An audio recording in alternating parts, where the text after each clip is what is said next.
In an attempt to discover a method for destroying the bacteria that cause pneumonia, Frederick Griffith conducted experiments on 2 strains of the bacterium Streptococcus pneumoniae.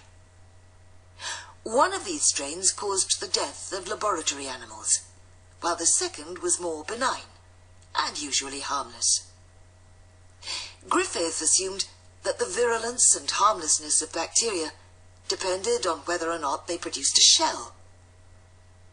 One of the strains, referred to as S, smooth, produced a smooth shell composed of sugars. The second strain, referred to as R, rough, did not produce such a shell. Griffith conducted a series of experiments on mice in order to find a vaccine. First, he injected mice with bacteria of the S strain.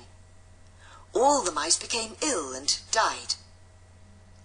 Then, by subjecting them to high temperatures, Griffith killed bacteria of the S strain and injected them into mice.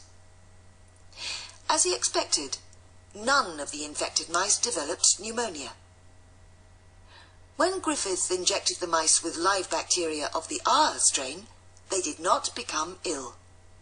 However, when he injected mice with dead bacteria of the S strain and live bacteria of the R strain, that is, the benign strain, the mice developed pneumonia and most of them died. The bodies of dead mice that were given both the S and R strains simultaneously contained living bacteria of the S strain, but no bacteria of the R strain.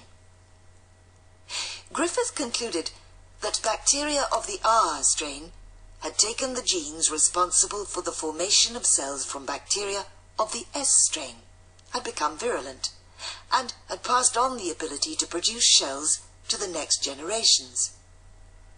This ability proved to be permanent and inheritable. The phenomenon of passing genes from one bacterium to another is referred to as transformation.